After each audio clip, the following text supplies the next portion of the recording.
આપણી સાથે લાભુબેન છે.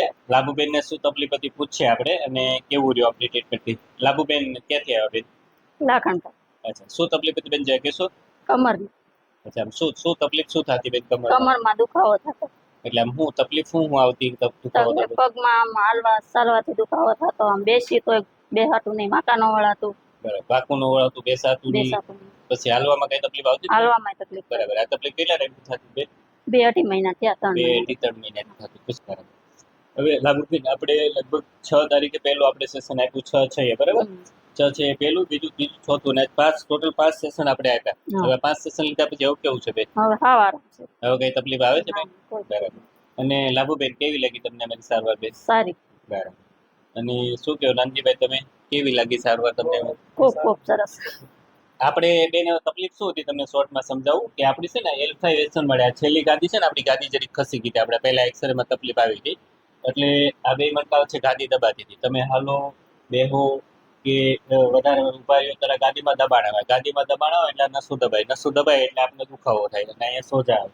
આપણે શું કર્યું, આ ગાદી જે ખસેલી હતી થોડીક એ ગાદીને સેટ કરી. ગાદીને એની જગ્યાએ પછી સેટ થઈ ગઈ એટલે દુખાવો મટી ગયો બરાબર. અને શું કહો નાનજીભાઈ તમે? આપણે ટૂંકમાં આમાં ખરેખર આમાં લાંબો ટાઈમ જાય તો પછી ઓપરેશન કે એવું બધું આવી શકે, એવું બની શકે એમાં. પણ આપણે એ સ્થિતિ ન થવા દીધી, આપણે ગાદી ગોઠવી સરખું કરી દીધું બરાબર. અને નાનજીભાઈ આ વિડીયો યુટ્યુબ પર મૂકીએ ને? હા.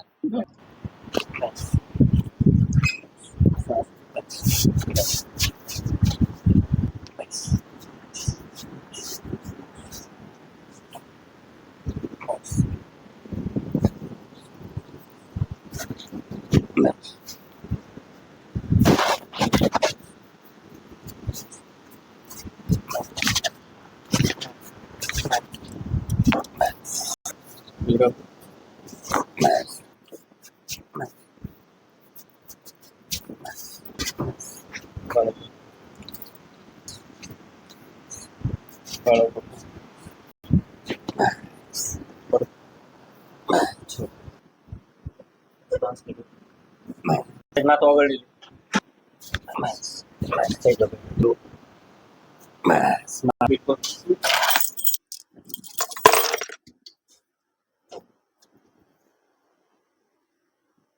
સીધો લાવી દે.